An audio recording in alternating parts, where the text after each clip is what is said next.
So good afternoon to another present here.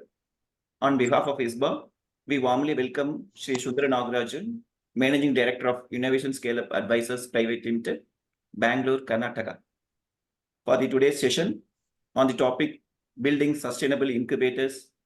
And we also extend heartfelt welcomes to the registered members of ISBA for this wonderful event. Small intro about the speaker and as well as the backup experience. So Sundara Nagarajan is the Managing Director of Innovation Scaleup Advisors. And it's an enterprises development firm that helps innovation-driven enterprises grow business outcomes.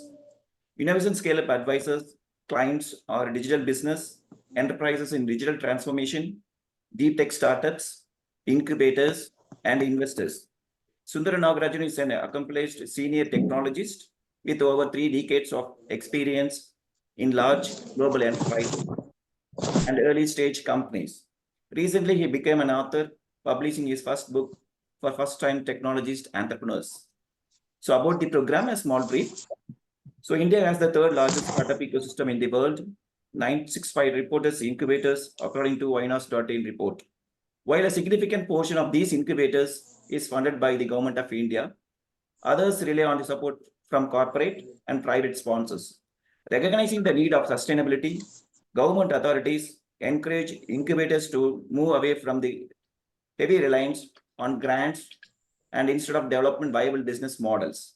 The proposed approach involves treating incubators as startups themselves, emphasizing the formulation of robust business models and sustainable cash flows. Despite a handful of successful examples, many incubation centers find this concept challenging. In this webinar, Shri Sundara Nagarajan aims to share valuable perspectives, enabling incubators, CEO and managers to consider innovative strategies and operational frameworks for fostering growth and establishing themselves as thriving incubators. So all the members of CEOs and the other secondary level managers are gather this information by our speakers today's chief guest. So it's a good session for the same, sir. So we welcome once again Shri Sundara Nagarajan for the session, sir. So place for you to interact with the members based on our today's topic as building sustainable incubators. Place for you to interact, sir. Thank you. Thank you very much. And thank you very much for the opportunity to speak to ISBA members. Thank you, sir. This session is going to be ideally a workshop because I always prefer interaction with people, but remote sessions are always challenging that way. Hopefully everybody is seeing my slides, isn't it? Or not yet? Open out, sir. Directly link ichchista open out, sir. Okay, great. So during the session, please feel free to ask questions. In fact, that may be the best way to do or give your perspectives. And I also suggest that you have a paper and pencil or paper and pen with you, whatever is your preference, because this is going to be more interactive work, and maybe I will request some of you to also speak during the conversation, because many things that I'm going to say today are already tried by many of you, and it's something that... Good afternoon, Sangamitra ji. Good afternoon, Dharmeji. How are you doing? Very fine, yeah, bataye. How was your holiday? Sir, other people can you mute, Holiday was please? good. Thank you so much. Other people can you please mute? All right. So, Devendra, I just want to check with you with regards to the propel that is happening at your end. Hello, ma'am. I mean, Hello? when do you expect the shortlisting to happen, and when can we, kind of talk to them about the list of program and happen? Right. So, the deadline is 24th, which is The tomorrow. host can mute the other We would participants. start doing the work. Yeah, in terms the organizers, of could you please mute the screening participants? them Hello? already, but Hello, sir. this today. Organizer can mute It the will other take us about participants. in about 30th or so, and then we should be able to. So early next week we'll have the list of. I those don't have the who- option to mute. So the ISBA organizers and host can do that.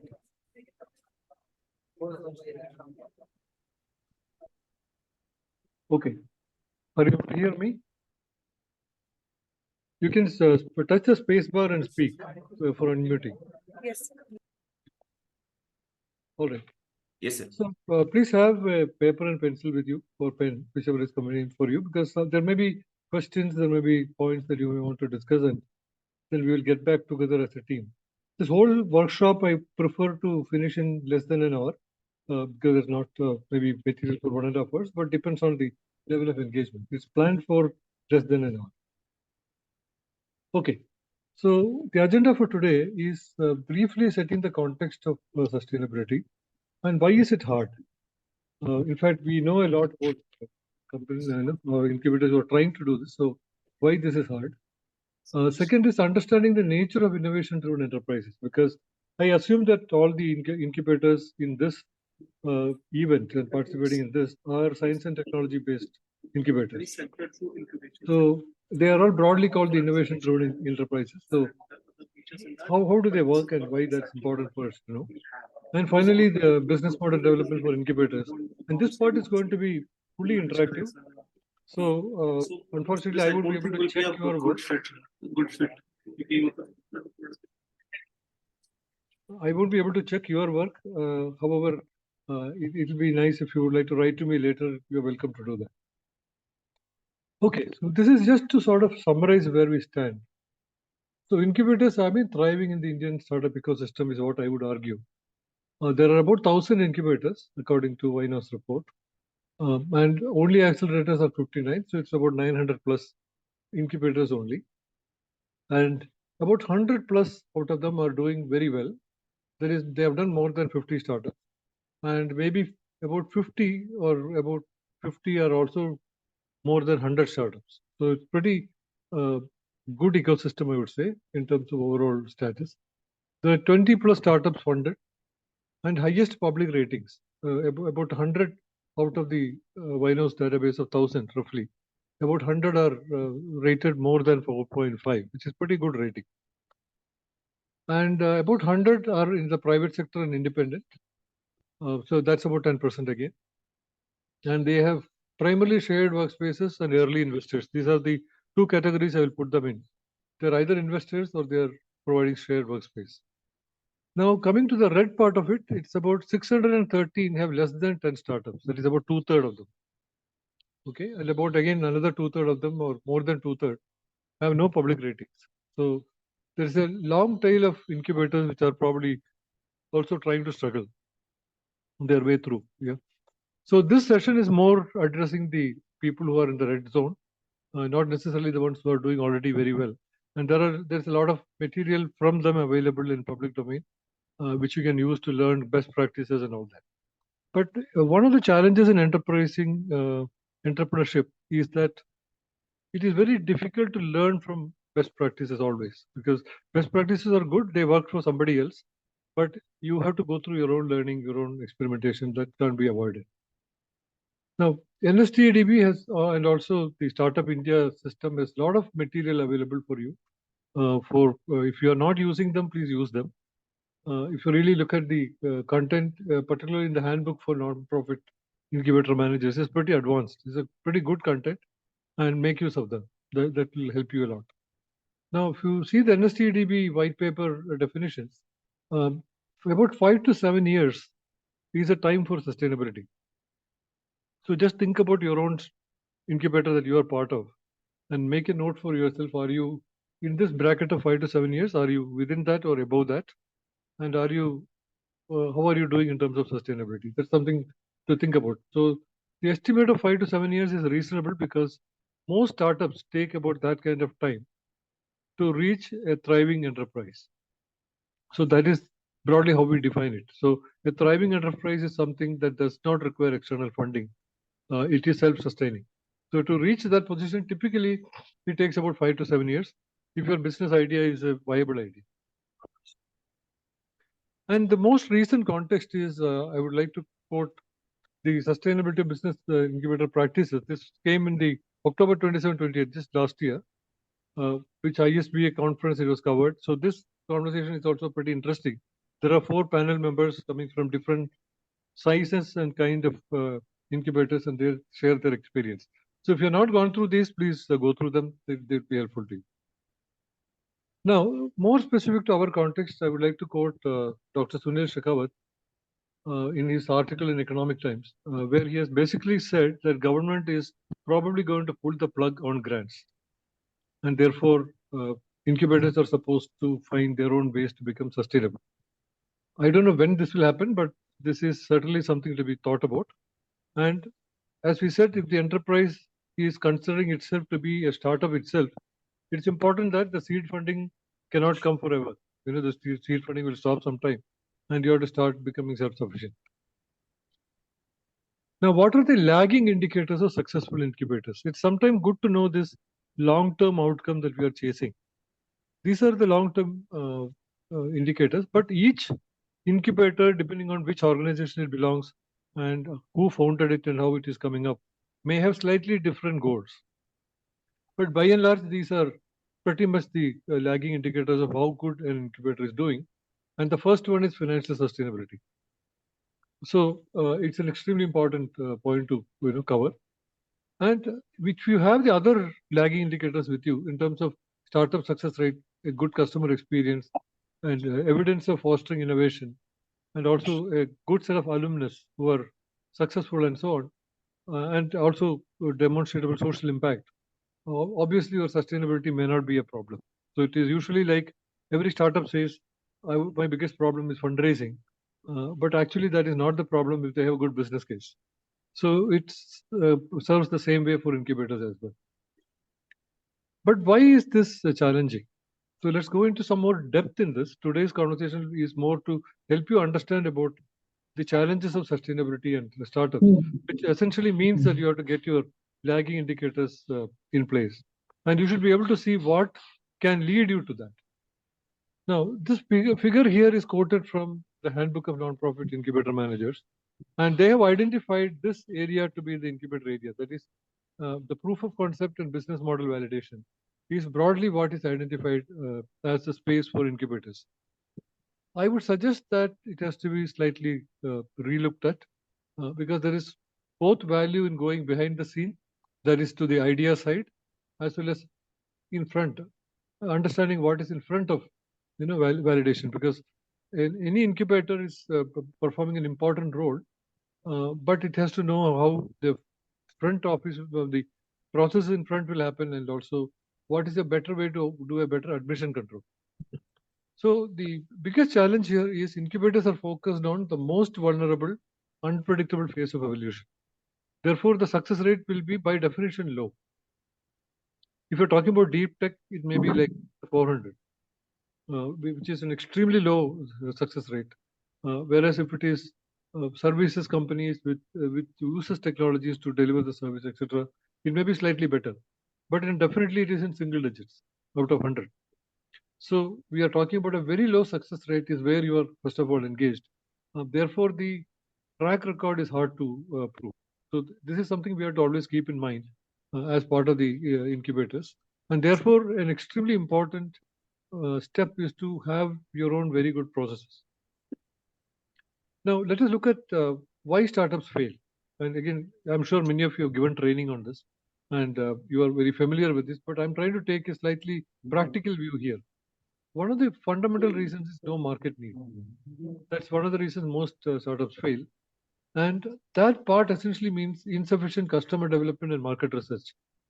In my view, most of the incubators are completely oblivious of this factor. But many of them are not capable of helping in this particular space, which is essentially in the idea phase, where the startup is yet to build the POC.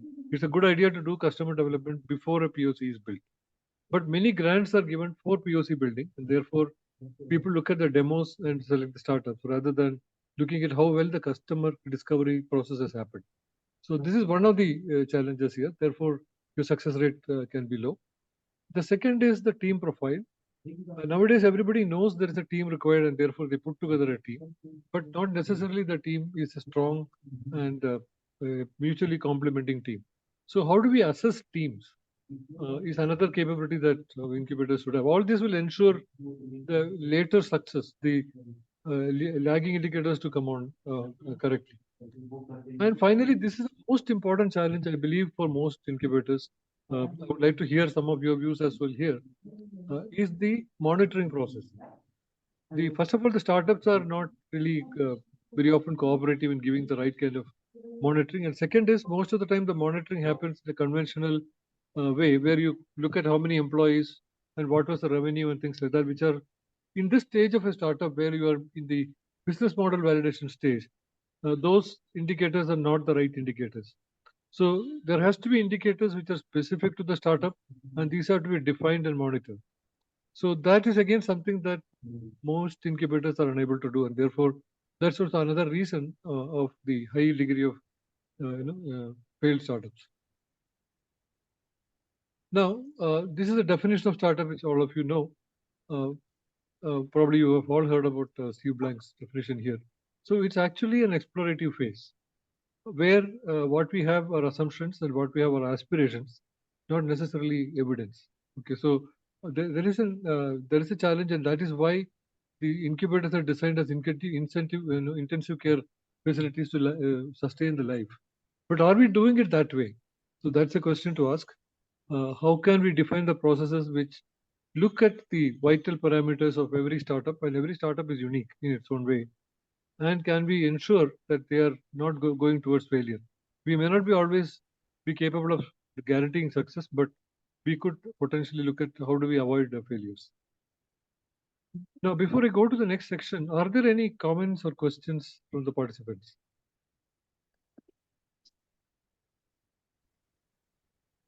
You can just press the space bar and speak.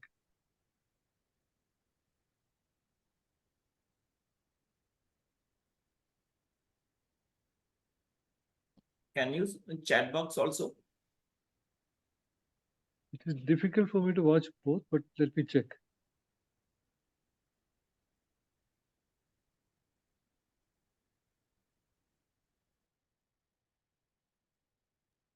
We'll continue, sir. No issue.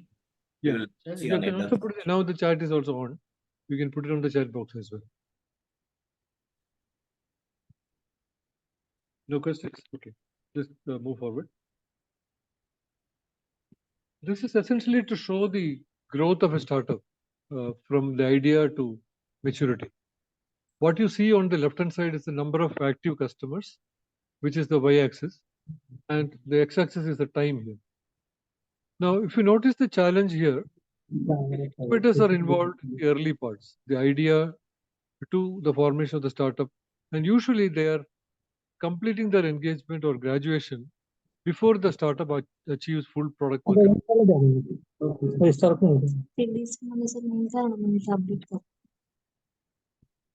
Any questions? Yeah. So can we extend this a little bit more up to business model fit? Is something to think about. Can there be a slightly elongated engagement with the startup? And if the startup is able to derive value from the incubator, why would they not continue with you rather than going out? And if they are able to generate their investments while being part of the incubator, this could be a source of income for many incubators. And when they are beyond the startup stage and they are into their early seed funding and so on, many of them may be able to pay a fee for the services the incubator is providing. So the quality of services that you provide and also the quality of support you provide through this entire process would potentially add value to the incubator's offerings, and therefore the startups will also find them more useful. And it will also help you select better startups. The other problem that they face is because they are leaving about this point where the chasm is not crossed yet. And the idea of chasm here is the early customers versus the later mainstream customers. There's a qualitative difference in the way they engage. And the early customers are people who co-develop the innovation with the startup, whereas the later customers are people who just want to be good users of the innovation. So the helping them overcome this chasm is something where the incubators can add a value. And some of them are doing that, but most of them are not. And that is one of the reasons, again, the income for the incubators is low. So here we are basically talking about the early stage startup challenges, particularly trying to understand what the customer's job to be done is. So here we can also think the same thing for incubators themselves. as incubators, your primary customers are the startups themselves. They could be an entrepreneur with an idea, or they are a fully formed legal entity, which is the startup. And then that startup goes through different phases of change. The other part of the customers are the people who provide the grants and the other kind of funding to the incubator. And these can be government, most of the time government agencies, who do based on certain policies and guidelines.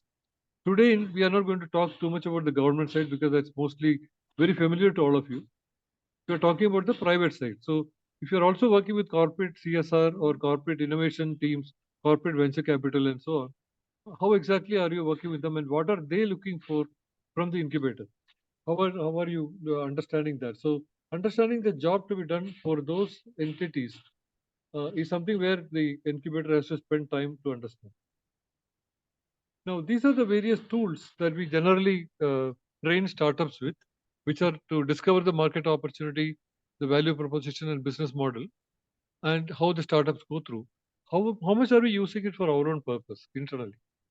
Is something that we have to look at. It will be nice if you can put it on the chat if any of you are using these tools for business model management of this incubator itself. I would like to see how many of you are already using them. If you are not using them, these are appropriate tools to use.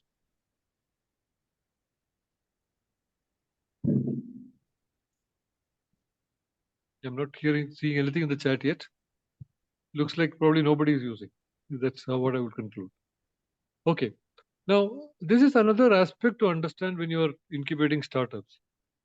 The startups can be in any of the 4 quadrants. That is, they can be quick wins, they can be gold mines, where the potential is very high and the challenge of going into the market is very low. Those are gold mines. They can be moonshots. These are deep tech kind of startups which take a substantial incubation time to achieve. And then they are questionable. So are you doing this assessment at the time of admitting startups? That's very important to evaluate. If you can admit startups which are belonging to any of these quadrants, but the strategy of how you support them will be completely different. For example, it doesn't have to be that all startups have to be quick wins. Quick wins are necessary in some cases, whereas if somebody is building a moonshot startup, let's say somebody is building a medical equipment, it's going to take several years perhaps before it can seek any customer revenue. In such cases, the startup will require substantial funding from equity investors as well as government grants and so on.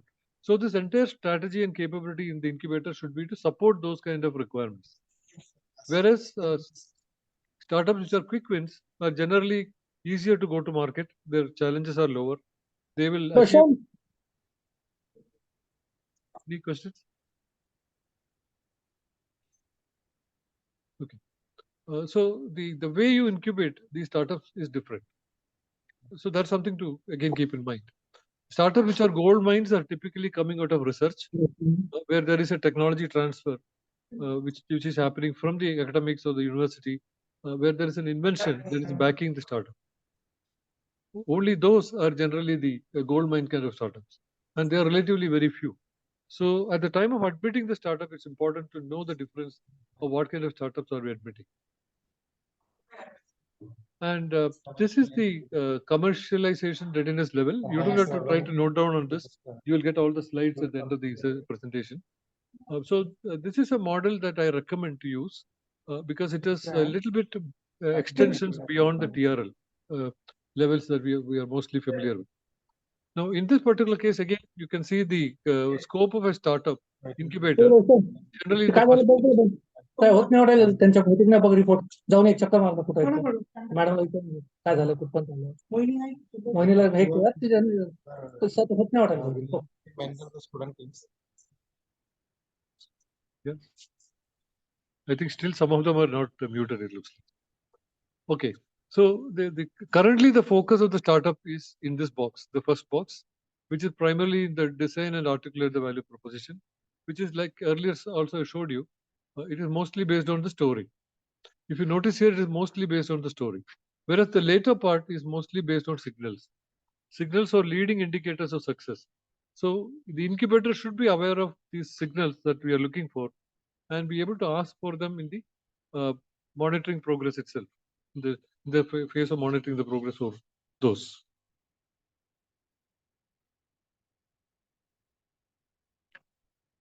So as the startup moves to the next phases from level 5 onwards to 10, most of the time they are funded by some kind of an institutional investor or a series A investor.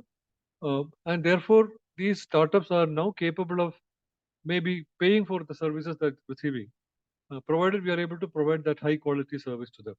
So that's an opportunity that incubators can look at. Any questions so far? I think we are going to the last part of the workshop today. Any questions or comments? I have a question. Sir, can I see the previous slide? Hello. Yeah, go ahead, please. Sir, can you go back to the previous slide on the graph, the growth path? Yeah. Yeah. So you are discussing on the chaser, right? Yes, sir? Yeah, go ahead, please. Yeah. So when we are shifting, we are extending the support services towards the business model fitness. Okay. So the incubator will be transforming into an accelerator. Am I right? Yes. So then the incubator will be playing a role of an accelerator. It will be participating in the acceleration process.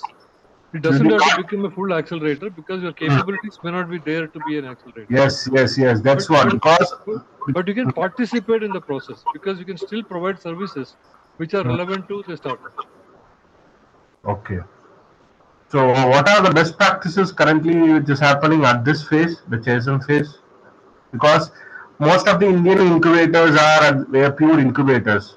So only a couple of them are running accelerator programs. Handful of people are running accelerator programs. Yeah, that is So correct. what is your good tips to take it forward? See, the reason why I'm recommending this participation is that you don't have to necessarily become an accelerator because you may not have the capabilities for all of that. However, if you know what is required for business model fit, if the incubator understands that, a lot of those can be done earlier. We can put the necessary controls earlier so that the leading indicators become visible earlier, and also in that process help the business model fit sooner. No, the case when business model things comes into picture, then the valuation game comes into picture, the investment things comes into play. More of money thing comes into play, I believe so. Correct me if I'm wrong. Actually, Correct me. valuation and investment is a completely different subject, right? Okay. Business model fit, we will see some of this towards the end of this presentation also. We will try to do it for the incubator. Okay. So the idea of business model fit is about the various aspects of business model. In the business model canvas, there are 9 domains, right? In those 9 domains, is there a fit among them? Are we doing things in a consistent way? Because in the early parts of the startup, all that we have are set of assumptions, right? Okay. So those assumptions, as they are becoming a reality, is when you are achieving your product market fit as well as your business model fit. So the incubator, unlike the earlier concept of incubator where everybody was in a single physical environment, now the incubator can also extend as a virtual incubator. Yes.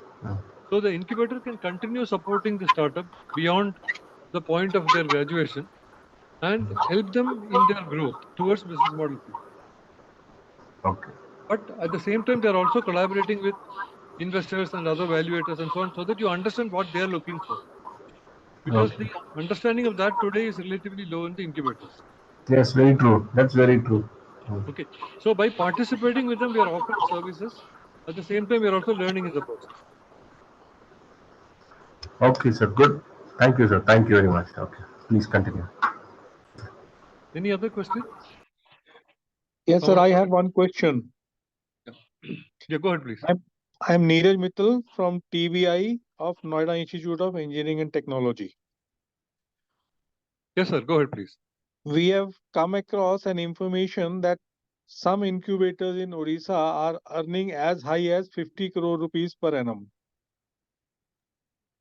Assuming this to be a benchmark, how a second tier or 3-tier incubator can reach such levels. Obviously, this will automatically bring self-sustainability. No, absolutely. And I don't know those particular incubators you're referring to. I will also research on them myself. But we are going to see some of the revenue stream models later. Okay. And based on that, we can try to probably make some conclusions on it. But that the kind of revenue that you're talking about can come only through equity appreciation rights, or either you hold stocks or you get compensated for stock appreciation and so on. By just fees, it is unlikely that such revenues are possible. Fine, sir. There's another question. Feasibility analysis is critical, as we understand from various meetings and lectures so far. Yeah. Is there a very well determined set of questions or a template for Indian incubators in tier 2, tier 3 colleges, or say like this? Yeah. In fact, I would definitely point you to the handbook, which I referred earlier. The handbook that can be downloaded from Startup India website. That's a good starting point. It has a lot of guidelines there. But each incubator will have to develop some of the specialized considerations they will have, because one of the ways you can differentiate is by leveraging on your strengths. The particular incubator may have particular strengths based on which institution it is aligned to, who are the advisors in the committee that they have, all of that. So you can evolve your own checklist, but we can certainly put together a preliminary checklist. I can take that as an action and try to do it for you. So one more question. In case of marketing of any organization who is into, say, 10th year or 12th year of their working, a marketing audit is done.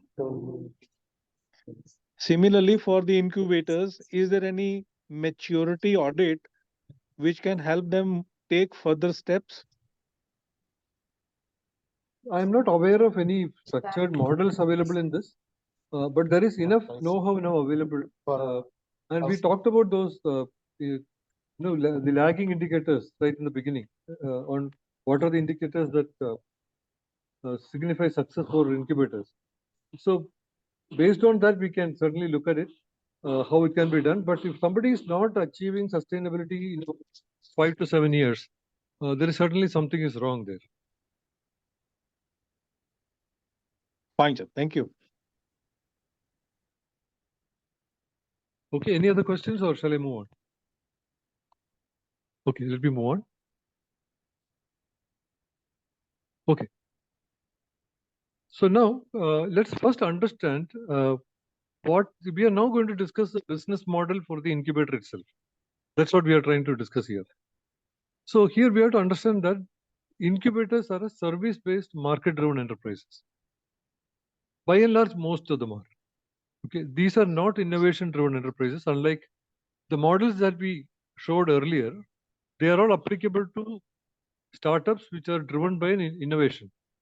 Okay, they are either doing a process innovation or a product innovation or a business model innovation, and therefore there is a lot of exploration involved in the beginning, and then there is an exploitation that follows, right? So exploration, exploitation is the model, and therefore the success rate is very, very low, and especially the exploration phase of startups is very difficult to predict and control, and therefore the risk of the early stage startups.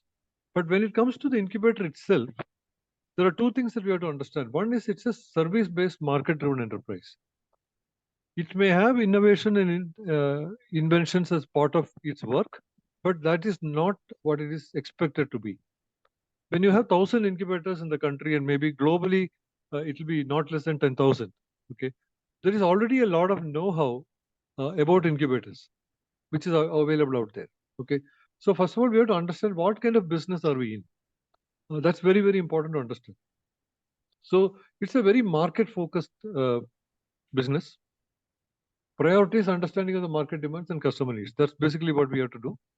Now, what is happening on the startup ecosystem side is starting a company is getting cheaper and cheaper.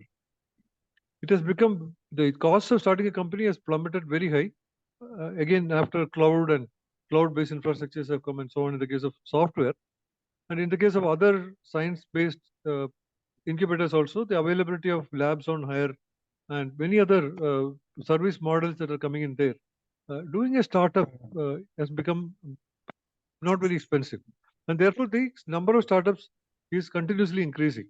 Okay, so there is definitely a demand that is coming on one side, right?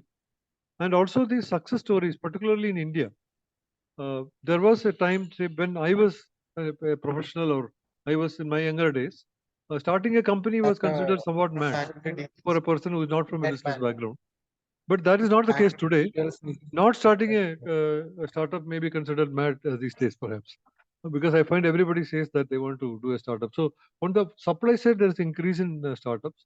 So doing a good customer discovery is very, very important for.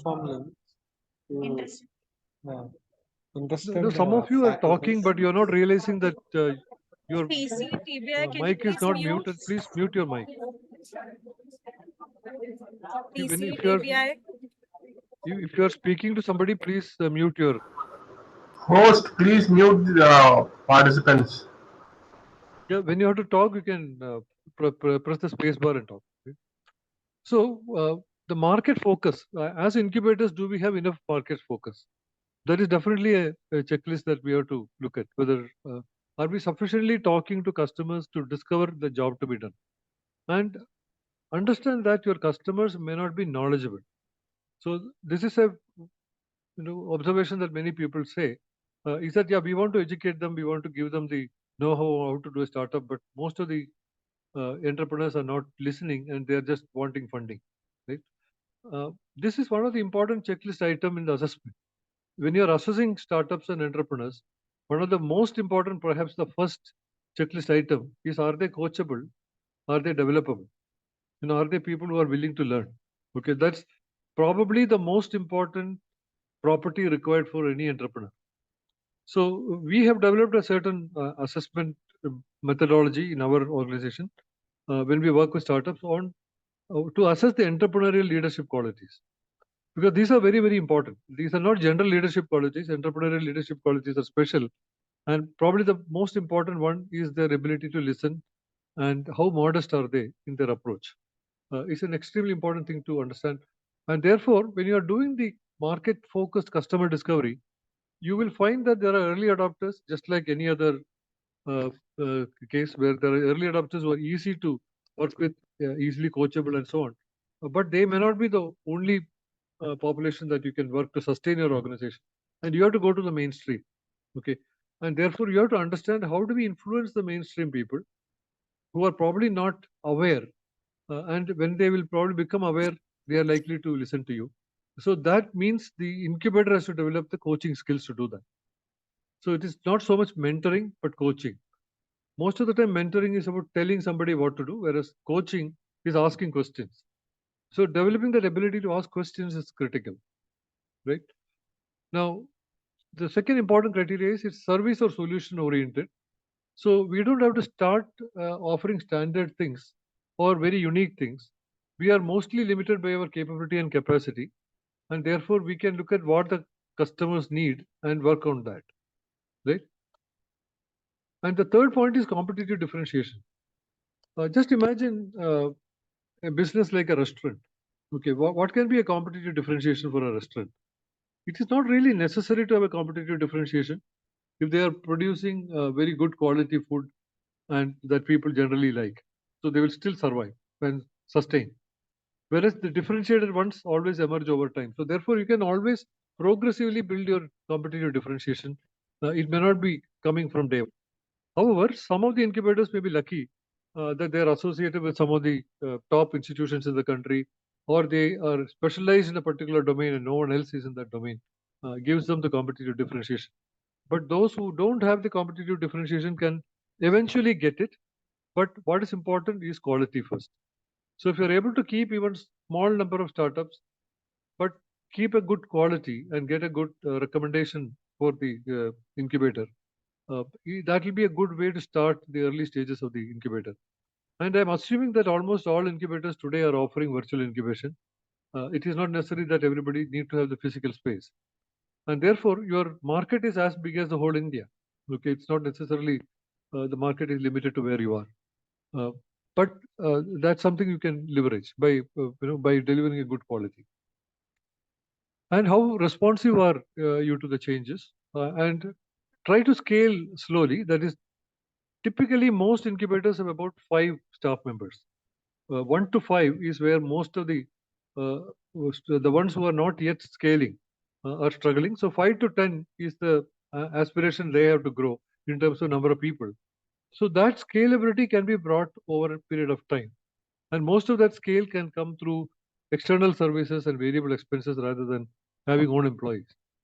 And having an internal team which is very good with entrepreneurs and who understand the entrepreneurial process, particularly on the scientific entrepreneurship, is probably a better way to approach this. And a good customer experience is always crucial in services. Now, I want to introduce you to this concept called effectuation. Effectuation is again a reasonably commonsensic approach to entrepreneurship, and this applies very well to incubators. Some of you may be already familiar with effectuation. If you're not, you can click on this link and visit the website and understand that. So the idea of effectuation is how do you build an organization with the resources that you have?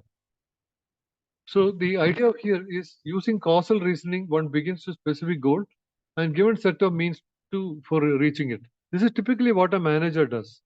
Okay, managers are given targets, and with those targets and goals and whatever they have, they try to achieve. Whereas in the effectual reasoning, one starts with only a set of means, and in deploying them, goals gradually emerge. So you don't start with all the goals that you want to achieve, but have smaller goals, smaller aspirations, achieve them, and then build more capabilities on top of that. That's broadly the approach that the incubators can take. It does not have to say be like the top incubator in the country on day one. It can progressively reach there by focusing on quality and quality deliverables. So initially you work on smaller number of exploratory projects and then take them to the maturity.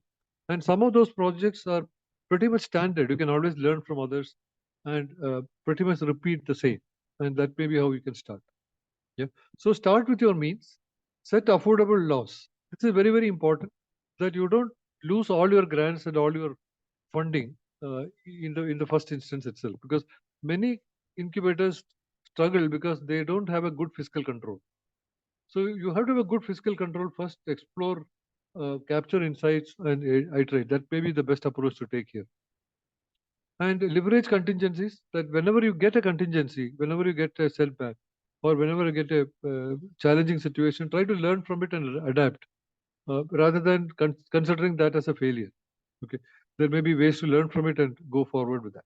Okay, and form partnerships is an extremely important strength that every incubator should have.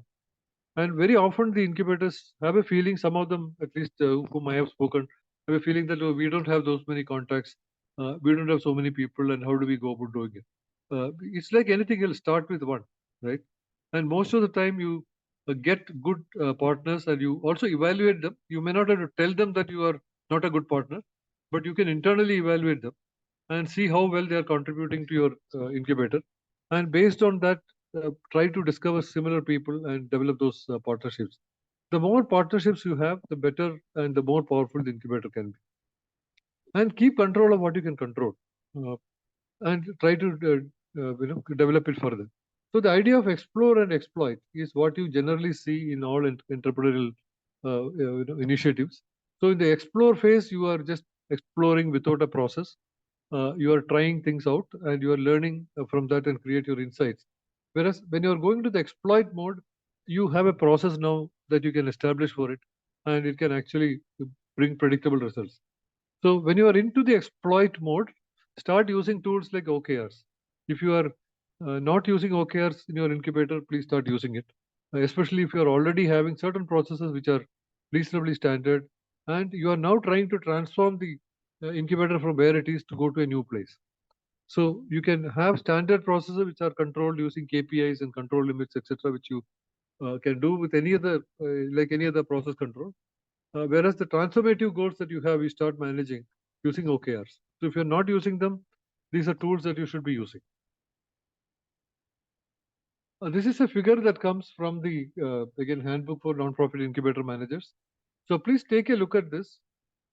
This book has, if you have not read this book, please read it. It is pretty small book, about 30 plus pages, but it covers a pretty good body of knowledge on this. So this is something I want you to just reflect as we speak now. So if you, since you have your paper and pencil, I assume, so start trying to give an answer to this. So do you have a clear vision for your incubator? So try to answer for that if you have a clear vision. You don't have to answer the vision itself, but you can say yes or no, okay, or maybe, right? So it's a good idea to know where you stand. And the clear by vision, what we say here is, can you visualize how your incubator will be in, say, 3 years? Where are you today, and where would you be in 3 years from now? And what are your challenges? If you know that well reasonably, then you have a good vision. Okay. Similarly, do you know the top needs of your target startup? This is the customer development part. And have you mapped your critical success factors? So the critical success factors, again, in the booklet, there are several of those written down there, but you can identify your own critical success factors. So these can be people in the network who are connected to investors, people in my advisory team who understand entrepreneurship and evaluating startups. So you have to write down like this what you are discovering as gaps in your incubator, and see how will you close those gaps. You know, those are basically what these critical success factors are. Okay, these can start from anywhere from governance, where you give your regular reports to the government, you track your startups, etc., which are mandated by the person who provides the funding, all the way up to the other end, where you are connecting to the investors, connecting to the next level of funding for the startup and helping them grow. Or if they are not taking funding, but they are wanting to do bootstrapping, helping them to get into that phase. So all of those aspects should be covered in the critical success factor identification. Then what capabilities do you have to achieve your vision? So what you have today, and where your gaps are, and what you need to develop. Okay. And do you have a partner strategy in place? This is the partnership I spoke about. Do you have it, or if you don't have it, you develop what, and have an execution plan for that. And how will you measure your impact? These are your lagging indicators we spoke about right at the beginning. So if you know this much about your incubator, it's an extremely good starting point to start defining the strategy. And your incubator strategy should be reviewed every 3 months if you're a relatively young incubator. If you're within your first 1 to 2 years, you should be reviewing it every quarter in terms of what have you learned and what can be changed and what can be introduced new and so on. Okay. If you are already established incubator and very successful, let's say you are a sustainable 5 to 7 years kind of incubator, still you require to go through this to determine where you want to go as a next step. So the business strategy never completes. It's something that you do forever. Yeah. So just take a few minutes now. I will give you about 2-3 minutes to do this. Just make your own notes, knowing your own startup, where do you stand? Because this is an important input for our next phase. In the meantime, anybody have a question can ask now.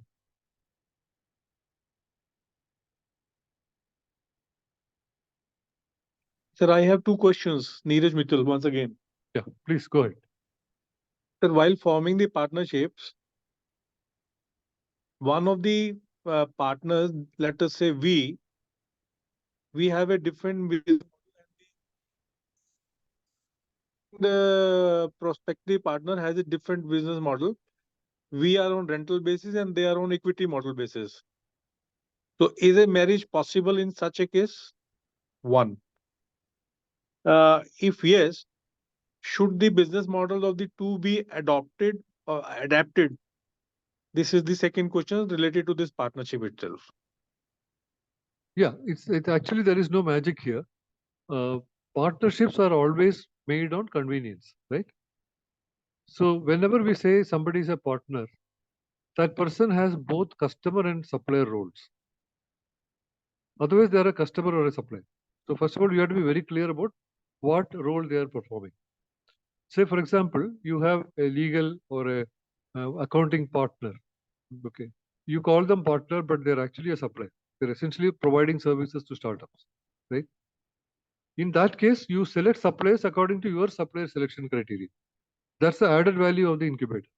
And the incubator can always reflect back and understand and adapt. That I said earlier. So it should be part of a systematic adaptation rather than making an adjustment for one particular partner or a supplier. Yeah. When somebody is a customer, we have to delight them. Say somebody providing grants to us or somebody providing innovation funding to us, they are customers, and therefore you have to find how to delight the customer, right?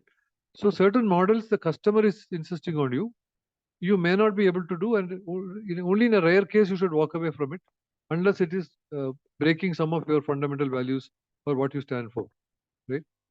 Now, whenever we say a true partner is both a customer and a supplier, which means they also make their own adjustments, their own deliberations in terms of working with you. But the bottom line answer is, if the partnership cannot be worked out in clear terms, then that is not a partnership. Did I answer the question? Yes, sir. Thank you. Yeah, because that clarity is very important, because if you don't have that clarity, we start making compromises, it will just take you nowhere. Fine, the second question is about the ERP. Is there any well-developed ERP for the incubation industry?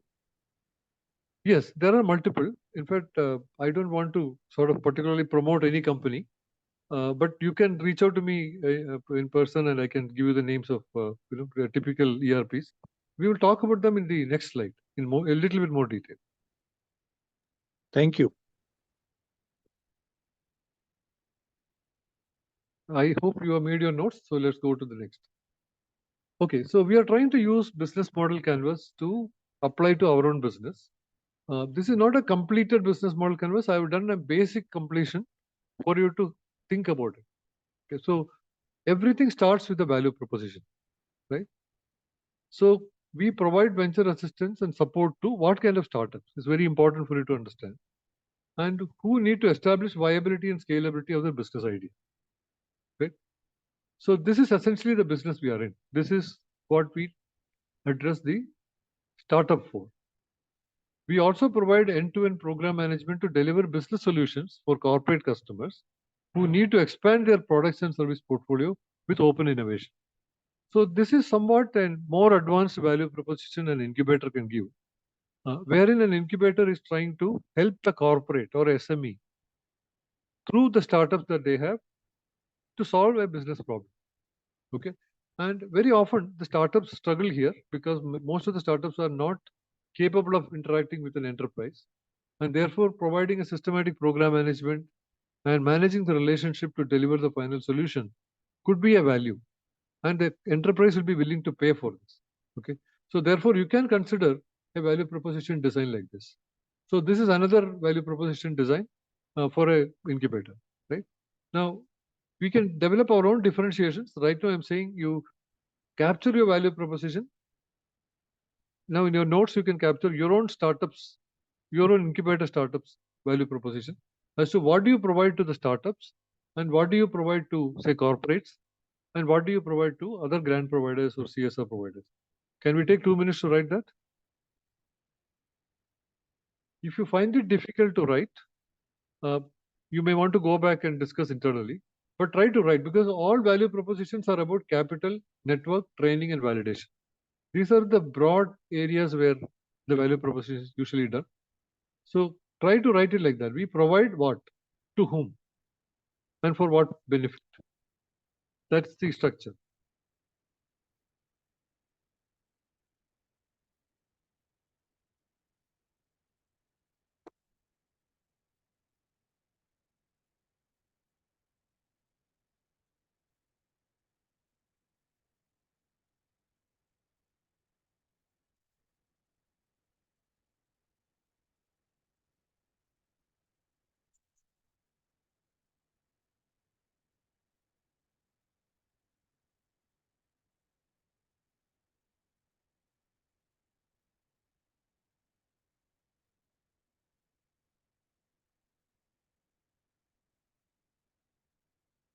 Okay.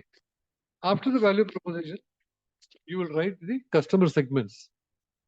So in the customer segment, we are identifying beneficiaries and customers differently. So beneficiaries are people who get the benefit but may not pay for it. Okay. Whereas the customers are the ones who pay for it.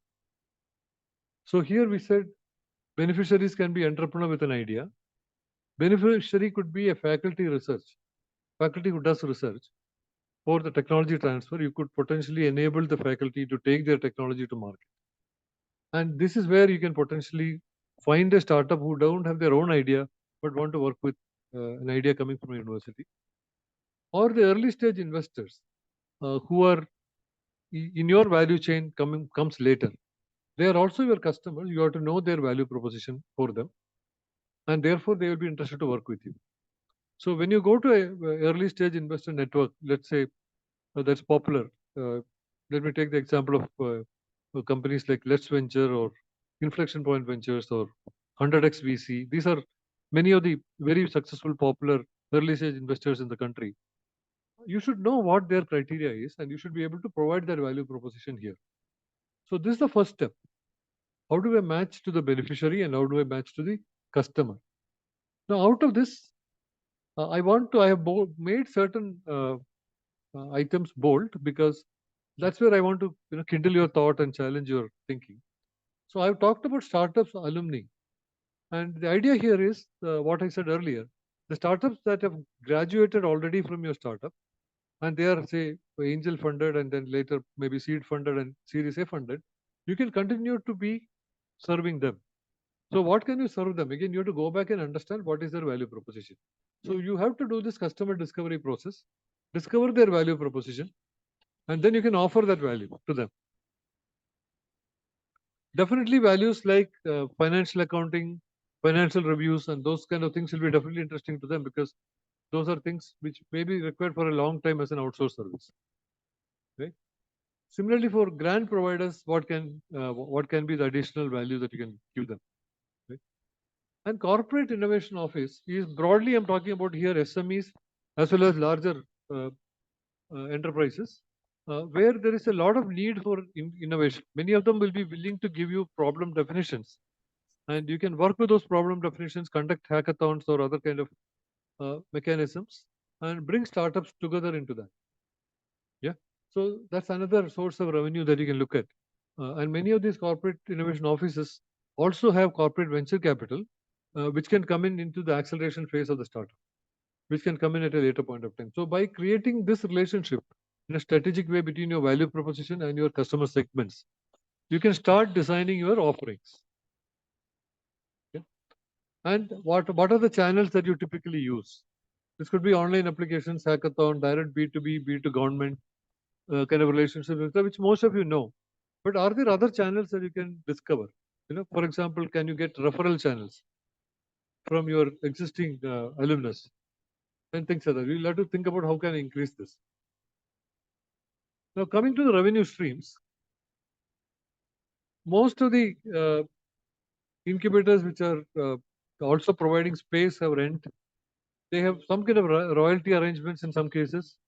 Revenue share is a possible relationship possible, but you should be able to justify that and show why you should be getting a revenue share. What was the value added? Okay. Incubation fee, facility charges, these are things that you already know. Many of you are doing this. Then your host organizations funding, your program funding, those are already there. Now CSR funds is another source that most incubators are not able to fully make use of.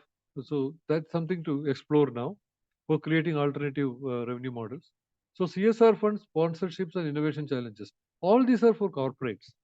So doing customer discovery with corporates is a good way to do this, if that is something that you consider as a customer you want to go after.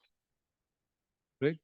Similarly, equity exits, stock appreciation rights, all these are usually the risky but a step change in terms of substantial income that the incubator can get.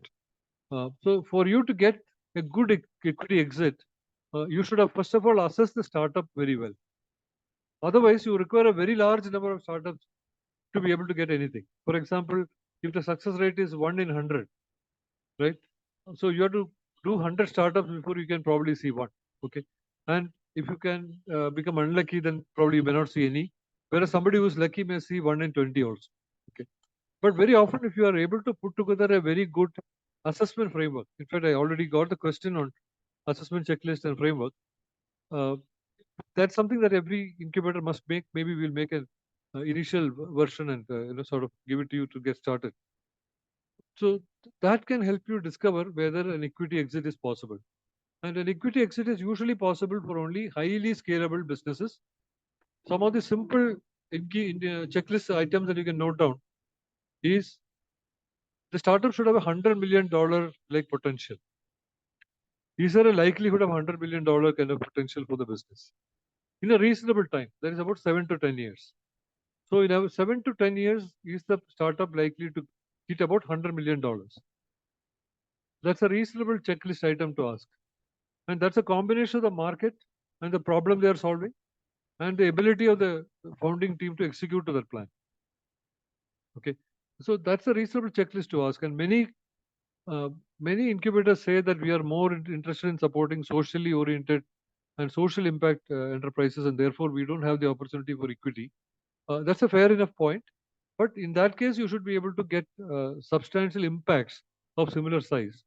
And the impacts can lead to donations, and donations could be another way of getting something like an equity exit, right? So substantial donations, if an incubator has to get, it will be only based on the great impact they've created. So these are very lagging indicators and unpredictable. You cannot bank on them, but you can use them to grow to the next step. And one of the first objectives an incubator should have, if they are sustainable, the next objective should be how can they become perpetual? That is, can we create a system by which the current state can be sustained forever? Are there enough assets in the system that can generate that? So now, what is important to understand here is when we have these 4 columns filled up or these 4 boxes filled up, we should be consistent among them. It is not enough that we have something here and something else here. And all of these should be backed by numbers. So those of you who have started writing, please start writing the items under these as well and try to put some quantification to it. That is, can I put a number to it? Okay. If you put a number, the advantage is you can start tracking it and you can learn from it when the numbers don't match. I'll give you another 1 or 2 minutes just to assemble your thoughts. Any questions on this?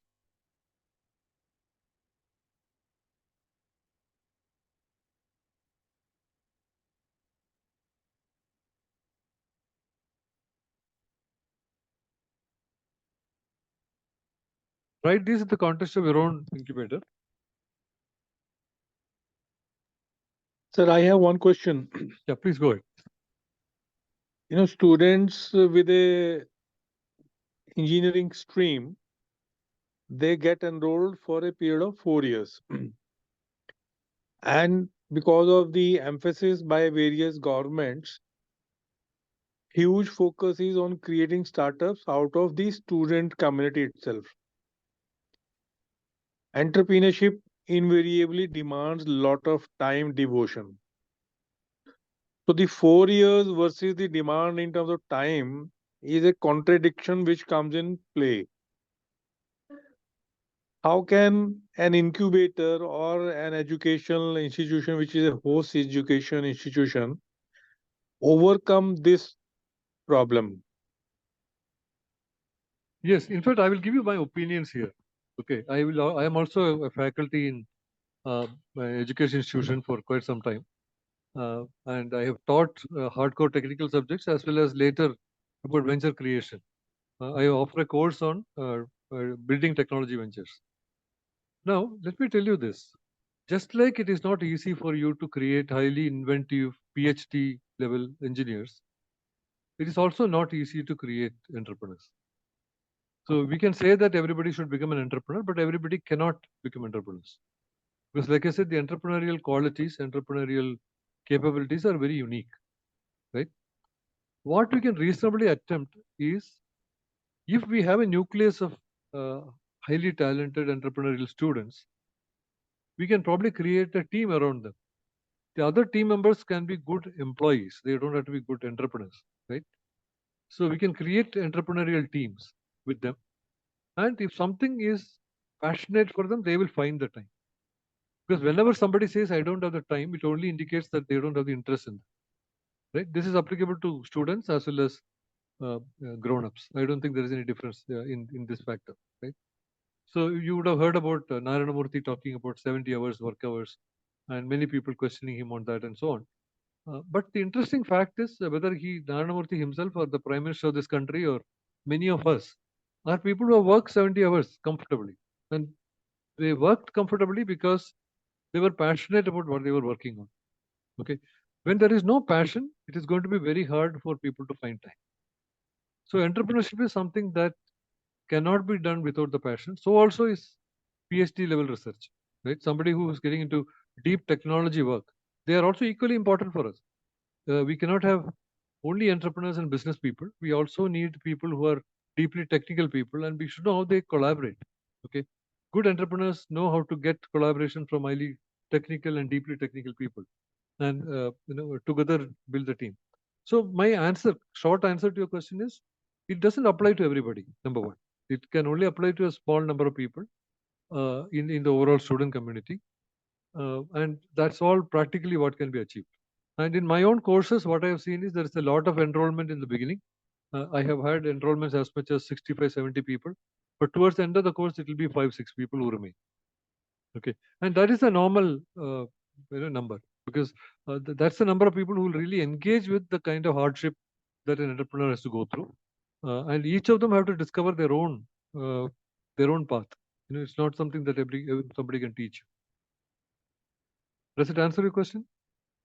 Hi, sir. Thank you. Understood. Okay, shall we go to the next slide? So what we saw here is the revenue side of things, right? So a careful thought is required to get the revenue side of things right and align them. It is very important that they are also backed by numbers.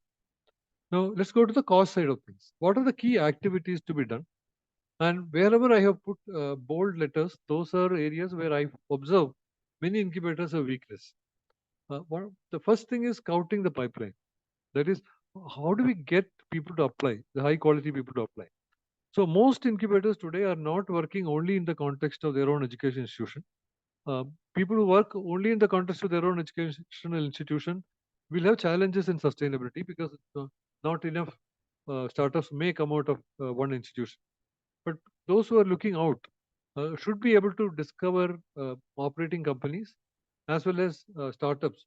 And in the scouting pipeline, why not introduce also SMEs who are trying to get into a new business, or who are trying to do digital transformation, or who are trying to get into new areas of work, who may not be eligible for grants, but they will definitely benefit from the startup process. So are there ideas that we can look at the scouting the pipeline process, right? The second thing is the importance of admission control. As I told you earlier, the kind of startups that enter will determine the kind of startups that exit. It is almost like an educational institution's way of working. Okay, the top educational institutions in the country also admit the top students to them, right? So while their system and facilities and the quality of faculty, everything is great, but without the kind of admission control they do, they will not get the outcome that they are getting, right? So startups also come in various size and shapes and motivations and all that. So the admission control is extremely important, and I am not certain that there is enough focus given there. Right? And the next area is the startup monitoring. Okay, monitoring the startups initially on a monthly basis, maybe even weekly basis in the customer development phase, and subsequently on a monthly basis when they start building their early product and start to work with the customer on that. Without the customer, they should not be working. So there should be high monitoring happening through the customer engagement phase, and how their hypothesis or whatever assumptions they made are getting proven. These are things to monitor. So I don't think many incubators have a very structured way of doing this. Sir, can I interrupt at this stage? Yeah, yes, please go ahead. Sir, the key activities which you have listed, these are what's of the things. The important question is how we do this. For example, admission control implies selection of the incubators. Now that is a very crucial and of course, important task. But how it is to be administered is a question. Is there any template available? Is there any set of parameters available? One. Second is regarding the pipeline, and you mentioned the entrepreneurial capability and the quality of the entrepreneurs or incubators. Right. And you also mentioned that you start with generally say 60 numbers and end up with say 6 numbers. Right. Obviously, this entails time. How can we, as an incubator, on day one itself, ensure or estimate that out of these 60 numbers, as an example, 6 numbers or 10 numbers or 20 numbers are likely to have a probability of success of say more than 50%. Sure. That's the way you approach it. You're right. So please help us on this how Yeah. aspect.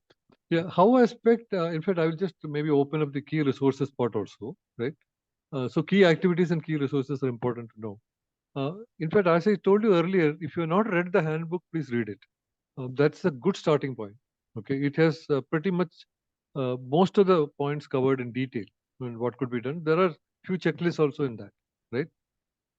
Like that, there are many other sources also of information. And as I said earlier, I'm happy to put together a checklist for you also to do it. But these checklists have to be evolved per incubator because each incubator's conditions are different, right? One incubator may be in a metro city and it's a private incubator, whereas another may be in a remote village, probably supporting an engineering college there, right? So each of them should create their own adaptation of the checklist based on your criteria, right? But the leadership and people who are part of the incubator, they have to equip themselves. There is no excuse to that. So the people who are the key partners and key leadership and people, these are very, very important. So if you want to improve your admission control, you can see what are the gaps that you have and then bring ideally people with experience in that or get advisors for the incubators. One of the things I have noticed is many incubators don't have their own advisors. They have advisors for the startup. Okay, they have a group of people who are advising the startups who come for invited events. But the CEO of the incubator itself hardly take any help from any advisor or a few advisors. Okay, so also talking to people who are advisors to the incubator is another way you can develop these criteria. Because one of the reasons it's not a general criteria is because each incubator will have different criteria of what they want to develop. So all these boxes have to be aligned among themselves. It's very, very important. So business model canvas works only when all of these are supported by numbers and are completely matched among themselves, right? So if you think admission control is a problem for you, you have to look at a key resource who is an advisor who can help you in that particular area and then see how that can be improved. So like I said earlier, you pick a few areas to improve, a few areas to get predictability and quality, and then start improving from there. That's basically what you can do. Okay, and all the how cannot be covered in a short session like this, and it is much more specific to the incubator. But like I said, some of the points that I said earlier, for entrepreneurial leadership, there are assessments for that. Okay, you can assess the entrepreneurial leadership for the primary entrepreneur, right? And is the person coachable? Is the person capable of building a team? Is the person someone who is financially oriented?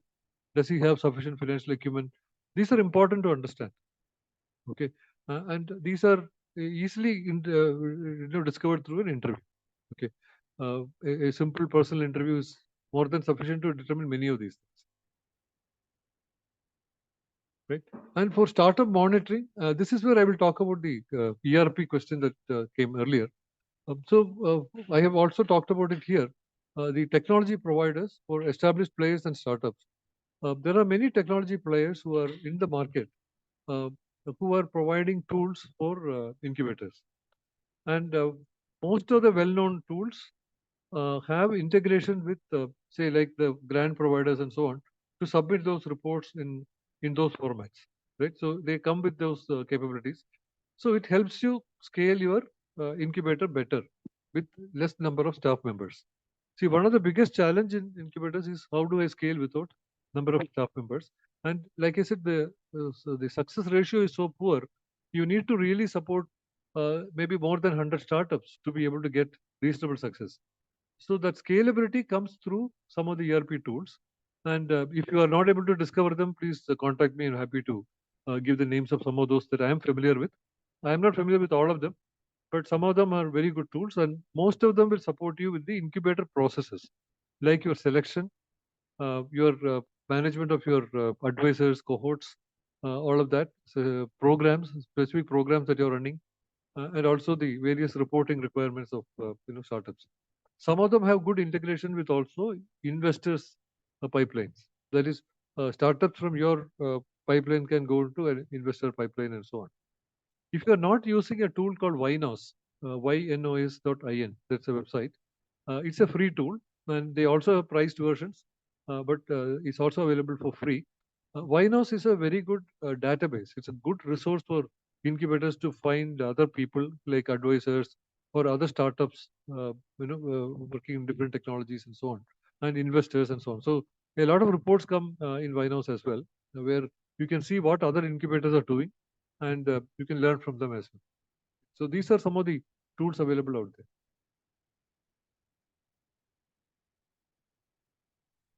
So please take a few minutes to write down about your own resource site, what your challenges are. So the partners are people who are external to the organization, and you would establish partnership with them. So early stage investors, investor networks, I can't sufficiently stress this, because this is also a source of learning. Very often, looking at their checklist, you can build your own checklist. Okay, many of them come with their own checklists on how they assess startups, and those can be applied by you, and you have to learn those, right? Similarly, technology providers is another area to look at. These technology providers can be either people who provide tools like what I just said, like ERP for the incubator and so on. They can also be people who provide technology infrastructure for, say, cloud provisioning and so on, like Amazon or Microsoft Azure, and many of those. All of them have startup programs. Zoho has a startup program, for example. So many of those large technology providers also have interesting startup programs, and you can take advantage of those. Yeah. And finally, coming to the cost structure, which is what most of you are very, very familiar with. So here I would like to first talk about the investment fund, which I have put it in the key resources. So creating an investment fund is an important way to get sustainability.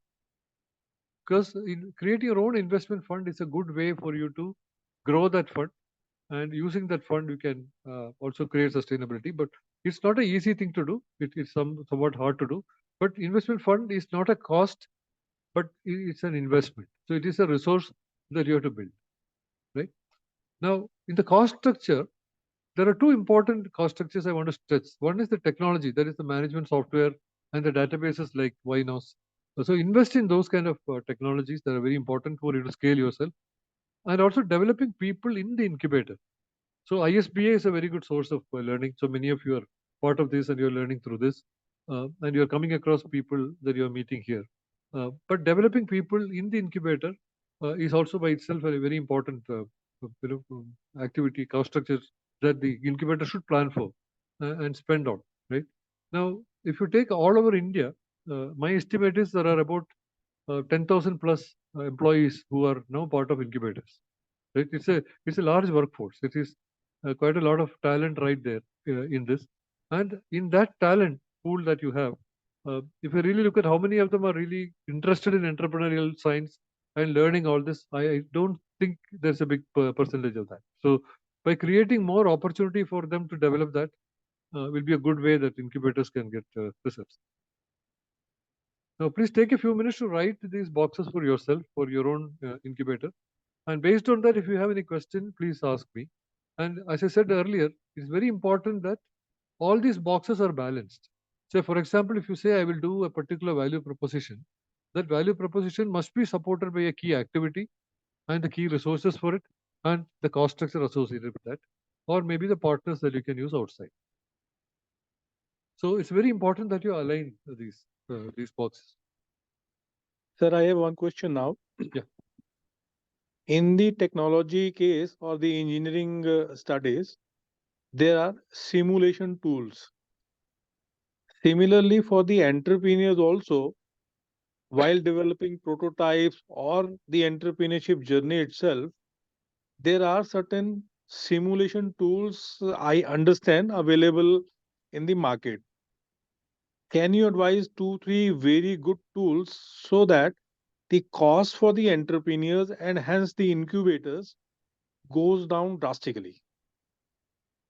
Right. See, most of the education institutions get discounts on. See, I mean, when you say simulation, I mean these are either mechanical or electrical or electronic simulation software, because those products do have student discounts. So when they are part of an education institution and their students, that problem is relatively less. However, I am not aware of special discounts for incubators. So incubators may have to invest in this and make it available to the startup. So that is part of the lab facilities that I talked about here. So that's the way that you can build it, and you could potentially get that as a donation. For example, it could be part of the sponsorship that you get from that corporate. And if there are enough companies that are likely to be there, or if your incubator has a theme in that particular subject matter, you can get those. Other than that, for the entrepreneurship, there are again international tools. I am not aware of many Indian tools which are good for startups themselves. But international tools, most of them that are available are expensive and not necessarily they're required for startups to use it in their own form. These are what I'm saying, a simulation of the business model canvas or simulation of the value proposition canvas and so on. These can be done very nicely with just good spreadsheets. I myself have a spreadsheet for this, which you can use to create different versions of the business model canvas for the company. So you have to always look at options to get them cheap, but tools are available. So you can contact me separately and I can try to help you on specifics. Thank you, sir. Thank you. Any other questions? Yes, sir, one more question now. You have mentioned in the cost structure about the development of the team. Yes. From from management cost point of view or from the top management point of view, they might inquire or they might like to audit about the phases through which a person has gone. He or she might have raised from X level to Y level or Y1 level to Y2 or Y3, Y4. Right. How do we check? How do we measure the development in quantitative terms? Is there any tool to assess whether or not that person has really developed? Yes, there are tools. There are many tools. Broadly, they are called the learning management systems. But you have to be careful when you're assessing these tools. There are maybe at least 20, 30 tools in the learning management system space. One important thing to understand is certain learning management tools are oriented to the ERP part or the process management part of it. That will be about registering for courses and managing the schedules and so on. That is where the stress will be. Whereas certain other tools are stressing more on the learning effectiveness. See, one tool which is almost open source, so I can say this is not a commercial product, but they are also coming up with commercial model now.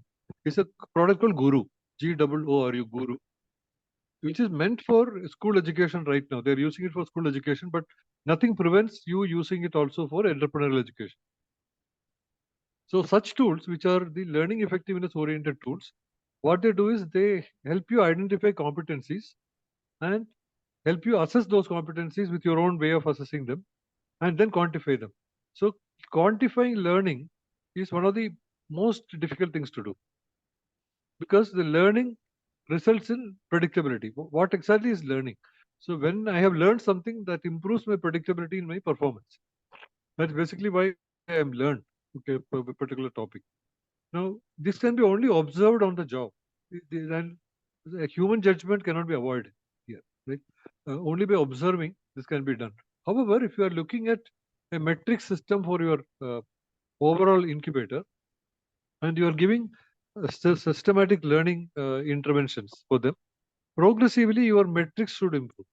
The quality of the results that you get The leading indicators that I talked രീതിയിൽ about, market ചെയ്താലേ കിട്ടുമല്ലോ. that will improve. ആ.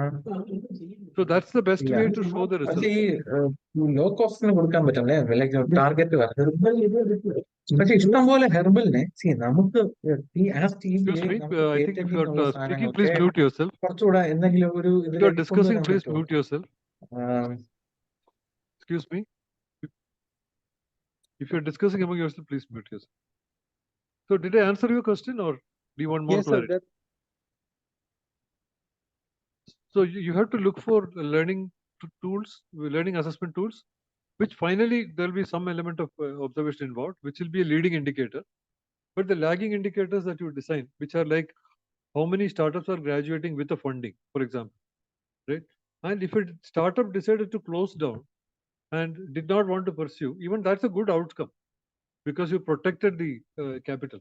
Okay, so that should not be counted as a bad outcome as long as we are able to classify them separately and see and use that as a learning on admission control.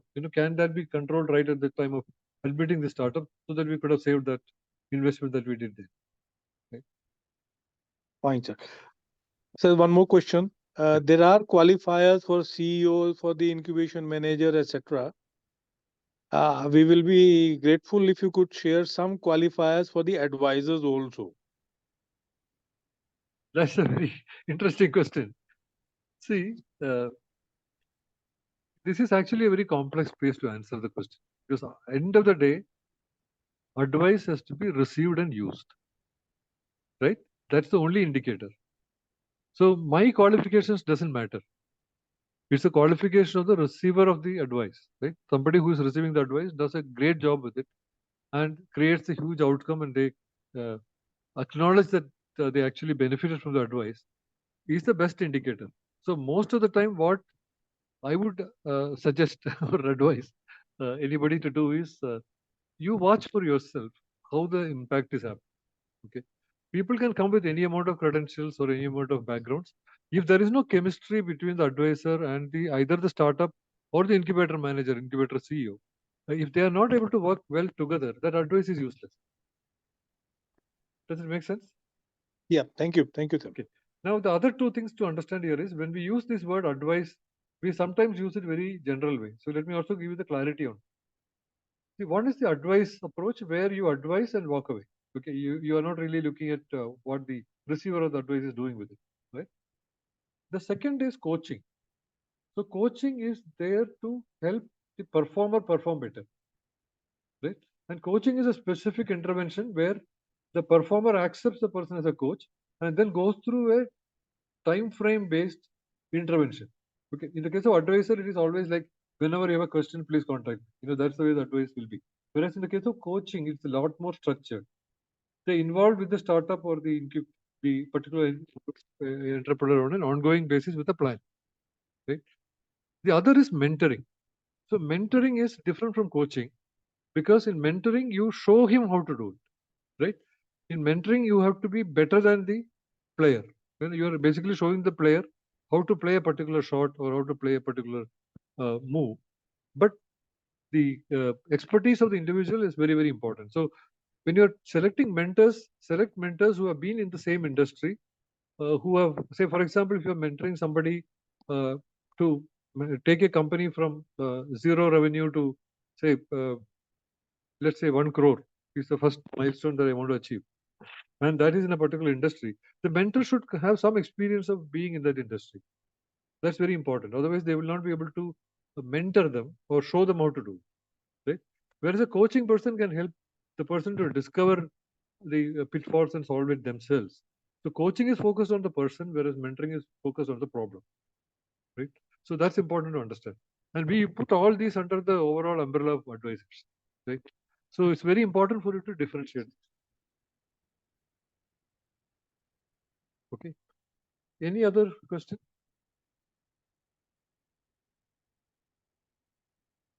Okay.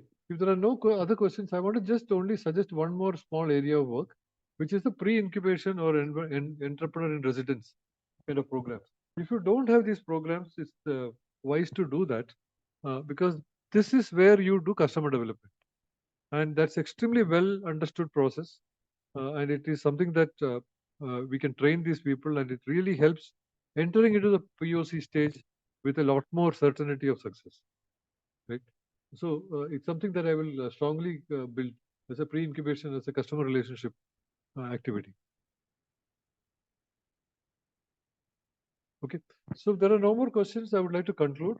And if any of you want to reach out to me, you are welcome to reach out to me. And I'm happy to help you.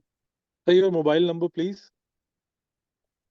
Why don't I put in the chat? Yeah, just put in the chat.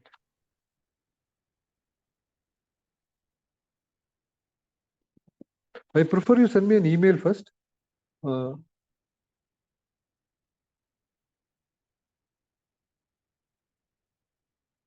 I may not be able to help everybody, but I will definitely try to help as many as possible.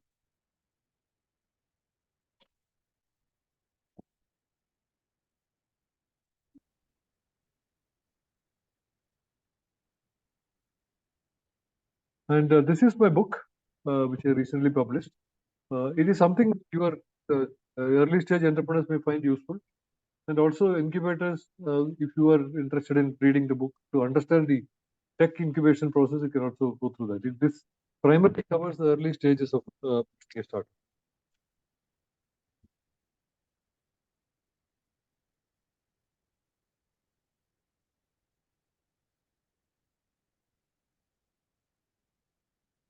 Okay, if there are no more questions, thank you so much for your attention.